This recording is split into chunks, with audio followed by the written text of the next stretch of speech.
ಅದಾನಿ ಕೈಗೆ ಕ್ಷಿಪಣಿ ಜವಾಬ್ದಾರಿ. ಎಸ್ ವೀಕ್ಷಕರೇ, ಭಾರತದ ರಕ್ಷಣಾ ವಲಯದಲ್ಲಿ ಈಗ ಇಡೀ ವಿಶ್ವವೇ ಬೆಚ್ಚಿ ಬೀಳಿಸುವಂತಹ ಅತ್ಯಂತ ಬೃಹತ್ ಮತ್ತು ಐತಿಹಾಸಿಕ ಸುಧಾರಣೆಗೆ ವೇದಿಕೆ ಸಿದ್ಧವಾಗಿದೆ. ಇದುವರೆಗೆ ಕೇವಲ ಸರ್ಕಾರಿ ಸ್ವಾಮ್ಯದ ಸಂಸ್ಥೆಗಳಿಗಷ್ಟೇ ಸೀಮಿತವಾಗಿದ್ದ ಭಾರತದ ಅತ್ಯಂತ ರಹಸ್ಯ ಹಾಗೂ ಪ್ರಮುಖ ಕ್ಷಿಪಣಿ ಉತ್ಪಾದನಾ ವಲಯ ಈಗ ಮೊದಲ ಬಾರಿಗೆ ದೇಶದ ಪ್ರಮುಖ ಖಾಸಗಿ ಕಂಪನಿಗಳ ಕೈ ಸೇರ್ತಾ ಇದೆ. ಪ್ರಧಾನಮಂತ್ರಿ ನರೇಂದ್ರ ಮೋದಿ ಸರ್ಕಾರ ಇನ್ನು ಕೆಲವೇ ದಿನಗಳಲ್ಲಿ ಭಾರತದ ಖಾಸಗಿ ಕಂಪನಿಗಳಿಗೆ ಕ್ಷಿಪಣಿಗಳನ್ನ ಅಭಿವೃದ್ಧಿಪಡಿಸಲು ಅಧಿಕೃತ ಪರವಾನಗಿ ನೀಡಲಿದೆ. ಇನ್ನು ಮುಂದೆ ಟಾಟಾ, ಮಹೀಂದ್ರಾ, ಅದಾನಿ ಕೈಗೆ ಕ್ಷಿಪಣಿ ಜವಾಬ್ದಾರಿ ಸೇರಲಿದೆ. ಹಾಗಾದ್ರೆ ಕೇಂದ್ರ ಸರ್ಕಾರದ ಈ ಹಠಾತ್ ನಿರ್ಧಾರಕ್ಕೆ ಕಾರಣವೇನು? ಯಾಕೆ ಅದಾನಿ, ಟಾಟಾ, ಮಹೀಂದ್ರಾ ಕಂಪನಿಗಳಿಗೆ ಕೊಡ್ತಿದ್ದಾರೆ? ಇದರ ಹಿಂದಿರುವ ಮಾಸ್ಟರ್ ಪ್ಲಾನ್ ಏನು? ಬನ್ನಿ ಈ ವಿಡಿಯೋದಲ್ಲಿ ಪ್ರತಿಯೊಂದು ರಹಸ್ಯವನ್ನ ಅತ್ಯಂತ ವಿವರವಾಗಿ ನೋಡ್ತಾ ಹೋಗೋಣ. ಎಲ್ಲೂ ಸ್ಕಿಪ್ ಮಾಡದೆ ಈ ವಿಡಿಯೋ ನೋಡಿ. ಅಸ್ತ್ರ ಮಾರ್ಕ್ 2 ಉತ್ಪಾದನೆಗೆ ಭರ್ಜರಿ ಸಿದ್ಧತೆ. ಟಾಟಾ, ಮಹೀಂದ್ರಾ, ಅದಾನಿ ಕಂಪನಿಗೆ ಆಹ್ವಾನ. ಘಟನೆಯ ಸಂಪೂರ್ಣ ವಿವರವನ್ನ ನಾವು ನೋಡ್ತಾ ಹೋಗೋದಾದ್ರೆ, ಭಾರತವು ಈಗಾಗಲೇ ವಿಮಾನಗಳು, ಡ್ರೋನ್ಗಳು, ಫಿರಂಗಿಗಳು ಮತ್ತು ನೌಕಾಪಡೆಗೆ ಸಂಬಂಧಿಸಿದ ಪ್ಲಾಟ್ಫಾರ್ಮ್ಗಳ ತಯಾರಿಕೆಯಲ್ಲಿ ಖಾಸಗಿ ಕಂಪನಿಗಳ ಭಾಗವಹಿಸುವಿಕೆಗೆ ಅವಕಾಶವನ್ನು ನೀಡಿದೆ. ಆದರೆ ಕ್ಷಿಪಣಿ ಉತ್ಪಾದನೆಯನ್ನ ಮಾತ್ರ ಇಷ್ಟು ದಿನ ಅತ್ಯಂತ ಕಟ್ಟುನಿಟ್ಟಾಗಿ ಸರ್ಕಾರದ ನಿಯಂತ್ರಣದಲ್ಲೇ ಇಡಲಾಗಿತ್ತು. ಆದರೆ ಈಗ ಜಾಗತಿಕವಾಗಿ ಭಾರತದ ಶಸ್ತ್ರಾಸ್ತ್ರಗಳಿಗೆ ಭಾರಿ ಡಿಮ್ಯಾಂಡ್ ಸೃಷ್ಟಿಯಾಗಿದೆ. ವಿಶೇಷವಾಗಿ ಇಂಡೋನೇಷ್ಯಾ ದೇಶವು ಭಾರತದ DRDO ಅಭಿವೃದ್ಧಿಪಡಿಸಿರುವ ಅಸ್ತ್ರ ಕ್ಷಿಪಣಿಯನ್ನ ಖರೀದಿಸಲು ತೀವ್ರ ಆಸಕ್ತಿಯನ್ನ ವ್ಯಕ್ತಪಡಿಸಿದೆ. ಇದರ ಜೊತೆಗೆ ಭಾರತೀಯ ಸಶಸ್ತ್ರ ಪಡೆಗಳಿಂದಲೂ ಕ್ಷಿಪಣಿಗಳಿಗೆ ಬೇಡಿಕೆ ಹೆಚ್ಚಾಗಿದೆ. ಸದ್ಯಕ್ಕೆ ಸರ್ಕಾರಿ ಸ್ವಾಮ್ಯದ ಭಾರತ್ ಡೈನಾಮಿಕ್ ಲಿಮಿಟೆಡ್ ಸಂಸ್ಥೆಗೆ ದೇಶೀಯ ಮತ್ತು ರಫ್ತು ಬೇಡಿಕೆಯನ್ನ ಸಂಪೂರ್ಣವಾಗಿ ಪೂರೈಸಲು ಸಾಧ್ಯವಾಗ್ತಾ ಇಲ್ಲ. ಇದೇ ಕಾರಣಕ್ಕೆ ರಕ್ಷಣಾ ಸಚಿವಾಲಯವು ಶೀಘ್ರದಲ್ಲಿ ಒಂದು ಅಧಿಕೃತ ಪ್ರಸ್ತಾವನೆಯನ್ನ ಬಿಡುಗಡೆ ಮಾಡಲಿದ್ದು, ಭಾರತದ ದೈತ್ಯ ಖಾಸಗಿ ಸಂಸ್ಥೆಗಳಾದ ಐಕಾಮ್, ಅದಾನಿ, ಭಾರತ್ ಫೋರ್ಜ್, ಟಾಟಾ ಗ್ರೂಪ್ ಮತ್ತು ಮಹೀಂದ್ರಾ ಗ್ರೂಪ್ಗಳಿಗೆ ಭಾರತದ ಹೆಮ್ಮೆಯ ಅಸ್ತ್ರ ಮಾರ್ಕ್ 2 ಕ್ಷಿಪಣಿಯನ್ನ ತಯಾರಿಸಲು ಮುಕ್ತ ಆಹ್ವಾನವನ್ನ ನೀಡ್ತಾ ಇದೆ. ಚೀನಾದ ಡೆಡ್ಲಿ ಮಿಸೈಲ್ಗೆ ಭಾರತದ ಕೌಂಟರ್. 180ರಿಂದ 200 kilometre strike range. ಹಾಗಾದ್ರೆ ಖಾಸಗಿ ಕಂಪನಿಗಳು ತಯಾರಿಸಲಿರುವ ಈ ಅಸ್ತ್ರ ಮಾರ್ಕ್ 2 ಕ್ಷಿಪಣಿ ಎಷ್ಟು ಶಕ್ತಿಶಾಲಿ ಗೊತ್ತಾ? ಇದು ಬಿಯಾಂಡ್ ವಿಷುಯಲ್ ರೇಂಜ್, ಅಂದರೆ ಕಣ್ಣಿಗೆ ಕಾಣದಷ್ಟು ದೂರದಲ್ಲಿರುವ ಶತ್ರುಗಳ ಯುದ್ಧ ವಿಮಾನಗಳನ್ನ ಗಾಳಿಯಲ್ಲೇ ಹೊಡೆದುರುಳಿಸುವ ಅತ್ಯಾಧುನಿಕ ಏರ್ ಟು ಏರ್ ಕ್ಷಿಪಣಿಯಾಗಿದೆ. DRDO ಅಭಿವೃದ್ಧಿಪಡಿಸಿರುವ ಈ ಮಿಸೈಲ್ ಬರೋಬ್ಬರಿ 180ರಿಂದ 200 ಕಿಲೋಮೀಟರ್ ದೂರದಲ್ಲಿರುವ ಶತ್ರುಗಳನ್ನ ನಿಖರವಾಗಿ ಬೇಟೆಯಾಡಬಲ್ಲದು. ಕಳೆದ ವರ್ಷ ನಡೆದ ಆಪರೇಷನ್ ಸಿಂಧೂರ್ಗಿಂತ ಮುಂಚಿತವಾಗಿ ಚೀನಾ ದೇಶವು ಪಾಕಿಸ್ತಾನಕ್ಕೆ ತನ್ನ ಅತ್ಯಂತ ಶಕ್ತಿಶಾಲಿ PL-15E ಲಾಂಗ್ ರೇಂಜ್ ಕ್ಷಿಪಣಿಗಳನ್ನ ಸರಬರಾಜು ಮಾಡಿತ್ತು. ಆ ಚೀನಾದ ಕ್ಷಿಪಣಿಗೆ ತಕ್ಕ ಕೌಂಟರ್ ನೀಡಲೆಂದೇ ಭಾರತ ಈಗ ಅಸ್ತ್ರ ಮಾರ್ಕ್ 2 ಅನ್ನ ವಿನ್ಯಾಸಗೊಳಿಸಿದೆ. ಮುಂಬರುವ ದಿನಗಳಲ್ಲಿ ಈ ಡೆಡ್ಲಿ ಕ್ಷಿಪಣಿಯನ್ನ ಭಾರತದ ಹೆಮ್ಮೆಯ Tejas mark 1A, MiG-29, ಸುಖೈ 30, MKM ಮತ್ತು ನೌಕಾಪಡೆಯ ರಫೇಲ್ ಮೆರಿನ್ ಯುದ್ಧ ವಿಮಾನಗಳಲ್ಲಿ ಅಳವಡಿಸಲಾಗುತ್ತದೆ.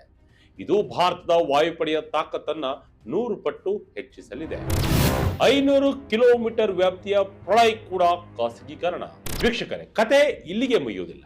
ಅಸ್ತ್ರ ಮಾರ್ಕ್ 2 ಯಶಸ್ವಿಯಾದ ಬೆನ್ನಲ್ಲೇ ಖಾಸಗಿ ವಲಯಕ್ಕೆ ನೀಡಲಾಗಿರುವ ಮುಂದಿನ ಅತ್ಯಂತ ಶಕ್ತಿಶಾಲಿ ಅಸ್ತ್ರವೆಂದರೆ ಅದುವೇ ಪ್ರಳಯ್ ಟ್ಯಾಕ್ಟಿಕಲ್ ಬ್ಯಾಲಿಸ್ಟಿಕ್ ಕ್ಷಿಪಣಿ.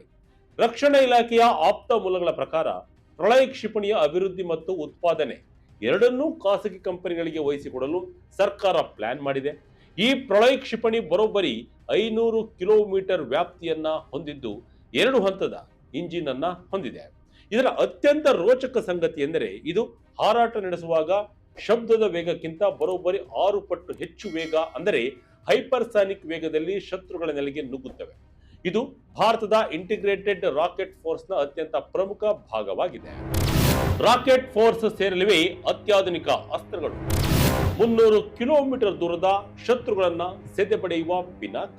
ಭಾರತದ ಈ ಇಂಟಿಗ್ರೇಟೆಡ್ ರಾಕೆಟ್ ಫೋರ್ಸ್ ನಲ್ಲಿ ಕೇವಲ ಪ್ರಳಯ್ ಮಾತ್ರವಲ್ಲದೆ ಇತ್ತೀಚೆಗಷ್ಟೇ ಅತ್ಯಾಧುನಿಕವಾಗಿ ಅಭಿವೃದ್ಧಿಪಡಿಸಲಾದ long range land attack cruise missile, next generation BrahMos ಕ್ಷಿಪಣಿ ಮತ್ತು ವಿಸ್ತರಿತ ವ್ಯಾಪ್ತಿಯ Pinaka multi barrel rocket launching system ಕೂಡ ಸೇರಿವೆ. ಈ ಹೊಸ ಪಿನಾಕ ರಾಕೆಟ್ ವ್ಯವಸ್ಥೆಯು ಬರೋಬ್ಬರಿ 300 ಕಿಲೋಮೀಟರ್ ದೂರದಲ್ಲಿರುವ ಶತ್ರುಗಳ ಸೈನಿಕ ನೆಲೆಗಳನ್ನ ಸಂಪೂರ್ಣವಾಗಿ ಧ್ವಂಸಗೊಳಿಸುವ ಸಾಮರ್ಥ್ಯವನ್ನು ಹೊಂದಿದೆ. ಭಾರತವು ತನ್ನ ಇಡೀ ಕ್ಷಿಪಣಿ ಮತ್ತು ರಾಕೆಟ್ ಆರ್ಸೆನಲ್ ಅನ್ನ ಇಡೀ ಇಷ್ಟು ದೊಡ್ಡ ಮಟ್ಟದಲ್ಲಿ ಬಲಿಷ್ಠಗೊಳಿಸುತ್ತಿರುವುದನ್ನ ಕಂಡು ಚೀನಾ ಮತ್ತು ಪಾಕಿಸ್ತಾನದ ಸೇನಾ ಕಚೇರಿಗಳಲ್ಲಿ ಆತಂಕ ಶುರುವಾಗಿದೆ. ಆಪರೇಷನ್ ಸಿಂಧೂರ್ನಿಂದ ಬದಲಾದ ಆದ್ಯತೆಗಳು.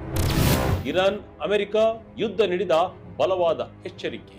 ಭಾರತ ಸರ್ಕಾರ ಇಷ್ಟೊಂದು ಆಕ್ರಮಣಕಾರಿಯಾಗಿ ಖಾಸಗಿ ಕಂಪನಿಗಳಿಗೆ ಮಿಸೈಲ್ ತಯಾರಿಕೆಯನ್ನ ಬಿಟ್ಟುಕೊಡಲು ಕಾರಣವೇನು ಗೊತ್ತಾ? ಅದಕ್ಕೆ ಮುಖ್ಯ ಕಾರಣ ಆಪರೇಷನ್ ಸಿಂಧೂರ್ ಮತ್ತು ಈಗ ನಡೆಯುತ್ತಿರುವ ಇರಾನ್ ಅಮೆರಿಕದ ಭೀಕರ ಯುದ್ಧ. ಈ ಎರಡು ಯುದ್ಧ ಘಟನೆಗಳು ಇಡೀ ಉಪಖಂಡದಲ್ಲಿ ಸ್ಟ್ಯಾಂಡ್ ಆಫ್ ಅಂದ್ರೆ ಶತ್ರುಗಳ ಕಣ್ಣಿಗೆ ಕಾಣದೆ ದೂರದಲ್ಲಿ ನಿಂತು ನಿಖರವಾಗಿ ದಾಳಿ ಮಾಡುವ ಸಶಸ್ತ್ರಗಳ ಮಹತ್ವವನ್ನ ಸಾಬೀತುಪಡಿಸಿವೆ. ಇರಾನ್ ಮತ್ತು ಅಮೆರಿಕ ನಡುವಿನ ಯುದ್ಧದಲ್ಲಿ ಕೇವಲ ಕೆಲವು ನಿಖರ ಕ್ಷಿಪಣಿ ದಾಳಿಗಳು ದೇಶದ ಪ್ರಮುಖ ನಾಗರಿಕ ಮೂಲ ಸೌಕರ್ಯಗಳನ್ನ ಹೇಗೆ ನಾಶ ಮಾಡಬಲ್ಲವು ಎಂಬುದನ್ನ ಜಗತ್ತೇ ನೋಡಿದೆ. ಇದೇ ಕಾರಣಕ್ಕೆ ಪ್ರಧಾನಿ ಮೋದಿ ನೇತೃತ್ವದ ಸರ್ಕಾರವು ಯಾವುದೇ ಪರಿಸ್ಥಿತಿಯನ್ನು ಎದುರಿಸಲು ಭಾರತದ ಕ್ಷಿಪಣಿ ಬತ್ತಳಿಕೆಯನ್ನ ರಾತ್ರೋರಾತ್ರಿ ದೊಡ್ಡ ಮಟ್ಟಕ್ಕೆ ವಿಸ್ತರಿಸಲು ಮುಂದಾಗಿದೆ. ಇದು ಕೇವಲ ಆಕ್ರಮಣಕಾರಿ ದಾಳಿಗಷ್ಟೇ ಅಲ್ಲದೆ ಶತ್ರುಗಳ ದಾಳಿಯನ್ನ ತಡೆಯುವ ಡಿಫೆನ್ಸ್ ವ್ಯವಸ್ಥೆಗೂ ಅನ್ವಯಿಸುತ್ತದೆ. ಭಾರತ ಇಸ್ರೇಲ್ ಜಂಟಿ ಕ್ಷಿಪಣಿ ಅಭಿವೃದ್ಧಿ. ಟರ್ಕಿಶ್ ಡ್ರೋನ್ಗಳಿಗೆ ಭಾರತದ ಕೌಂಟರ್. ಶತ್ರುಗಳ ಕ್ಷಿಪಣಿ ಮತ್ತು ಡ್ರೋನ್ ದಾಳಿಗಳಿಂದ ಭಾರತವನ್ನ ರಕ್ಷಿಸಲು ಸರ್ಕಾರ ಒಂದು ಬಲಿಷ್ಠ ಏರ್ ಡಿಫೆನ್ಸ್ ನೆಟ್ವರ್ಕ್ ಅನ್ನ ನಿರ್ಮಿಸ್ತಾ ಇದೆ. ಇದರ ಭಾಗವಾಗಿ ಭಾರತ ಮತ್ತು ಇಸ್ರೇಲ್ ದೇಶಗಳು ಜಂಟಿಯಾಗಿ ನೌಕಾಪಡೆಯ ಯುದ್ಧ ನೌಕೆಗಳನ್ನ ರಕ್ಷಿಸಲು ಅತ್ಯಾಧುನಿಕ long range surface to air missile ಅನ್ನ ಅಭಿವೃದ್ಧಿಪಡಿಸ್ತಾ ಇದೆ.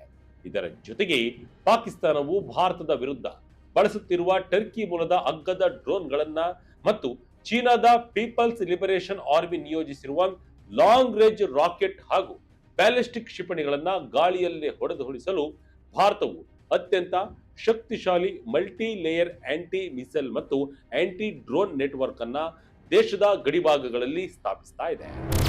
ನವೆಂಬರ್ನಲ್ಲಿ ಭಾರತಕ್ಕೆ ಬರಲಿದೆ 5ನೇ S-400 ಸಿಸ್ಟಮ್. ರಷ್ಯಾದ ಪ್ಯಾಂಟಿಸ್ ಸಿಸ್ಟಮ್ನ ಡಬಲ್ ಪ್ರೊಟೆಕ್ಷನ್. ಭಾರತದ ವಾಯುಗಳಿಗೆ ಅತ್ಯಂತ ಗರಿಷ್ಠ ಭದ್ರತೆ ಒದಗಿಸುವ ರಷ್ಯಾದ ಜಗತ್ ಪ್ರಸಿದ್ಧ S-400 ಏರ್ ಡಿಫೆನ್ಸ್ ಸಿಸ್ಟಮ್ನ 5ನೇ ಬ್ಯಾಟರಿ ಮುಂಬರುವ ನವೆಂಬರ್ ತಿಂಗಳಲ್ಲಿ ಭಾರತಕ್ಕೆ ಅಧಿಕೃತವಾಗಿ ಹಸ್ತಾಂತರವಾಗಲಿದೆ. ಅಷ್ಟೇ ಅಲ್ಲದೆ ಭಾರತದ ಆಕಾಶವನ್ನ ಸಂಪೂರ್ಣವಾಗಿ ಶತ್ರು ಮುಕ್ತ ಮಾಡಲು ರಷ್ಯಾದಿಂದ ಹೆಚ್ಚುವರಿಯಾಗಿ ಮತ್ತೊಂದು 5 ಹೊಸ S-400 ಸಿಸ್ಟಮ್ಗಳನ್ನ ಖರೀದಿಸಲು ಮೋದಿ ಸರ್ಕಾರ ಅನುಮೋದನೆ ನೀಡಲು ಪ್ಲಾನ್ ಮಾಡಿದೆ. ಇಲ್ಲಿ ಅತ್ಯಂತ ರೋಚಕ ಟ್ವಿಸ್ಟ್ ಏನಂದ್ರೆ, ಈ ಕೋಟ್ಯಾಂತರ ರೂಪಾಯಿ ಮೌಲ್ಯದ ದೈತ್ಯ S-400 ಸಿಸ್ಟಮ್ಗಳ ಮೇಲೆಯೇ ಶತ್ರುಗಳು ಆತ್ಮಹತ್ಯಾ ಬಾಂಬರ್ ಮಾದರಿಯ ಕ್ರಾಶ್ ಆಗುವ ಕಾಮಿಕಾಜೆ ಡ್ರೋನ್ ಅಥವಾ ಸಣ್ಣ ರಾಕೆಟ್ ದಾಳಿ ನಡೆಸಿದರೆ ಅದನ್ನು ತಡೆಯಲು ಸ್ವತಃ S-400 ಬ್ಯಾಟರಿಗಳೇ ರಷ್ಯಾದ ಅತ್ಯಂತ ಪ್ರಖ್ಯಾತ ಪ್ಯಾಂಟಿಸ್ ಏರ್ ಡಿಫೆನ್ಸ್ ಸಿಸ್ಟಮ್ ಮೂಲಕ ಡಬಲ್ ಲೇಯರ್ ಪ್ರೊಟೆಕ್ಷನ್ ನೀಡಲು ಭಾರತ ನಿರ್ಧರಿಸಿದೆ. ಅಂದರೆ ಶತ್ರುಗಳ ಮಿಸೈಲ್ ಕಿಲ್ಲರ್ ಆದ S-400 ಅನ್ನ ರಕ್ಷಿಸಲು ಮತ್ತೊಂದು ಮಿಸೈಲ್ ಕಿಲ್ಲರ್ ಆದ ಪ್ಯಾಂಟಿಸ್ ನಿಯೋಜನೆ ಮಾಡಲಾಗ್ತಿದೆ. ಒಟ್ಟಾರೆಯಾಗಿ ಹೇಳುವುದಾದ್ರೆ ಭಾರತ ಇನ್ನು ಮುಂದೆ ಶಸ್ತ್ರಾಸ್ತ್ರಗಳಿಗಾಗಿ ಕೇವಲ ವಿದೇಶಗಳನ್ನಾಗಲಿ ಅಥವಾ ಸರ್ಕಾರಿ ಸಂಸ್ಥೆಗಳಾಗಲಿ ನೆಚ್ಚಿಕೊಳ್ಳುವುದಿಲ್ಲ. ದೇಶದ ಖಾಸಗಿ ವಲಯದ ಶಕ್ತಿಯನ್ನ ಬಳಸಿಕೊಂಡು ಆತ್ಮನಿರ್ಭರ ಭಾರತದ ಅಡಿಯಲ್ಲಿ ಕ್ಷಿಪಣಿ ಸೂಪರ್ ಪವರ್ ಆಗಲು ಭಾರತ ದಾಪುಗಾಲು ಇಟ್ಟಿದೆ. ಭಾರತ ಸರ್ಕಾರದ ಈ ಐತಿಹಾಸಿಕ ರಕ್ಷಣಾ ಸುಧಾರಣೆಯ ಬಗ್ಗೆ ಮತ್ತು ಟಾಟಾ, ಮಹೀಂದ್ರಾ, ಅದಾನಿ ಕಂಪನಿಗಳು ಮಿಸೈಲ್ ತಯಾರಿಸುತ್ತಿರುವವರ ಬಗ್ಗೆ ನಿಮ್ಮ ಅನಿಸಿಕೆಯನ್ನ ಕಮೆಂಟ್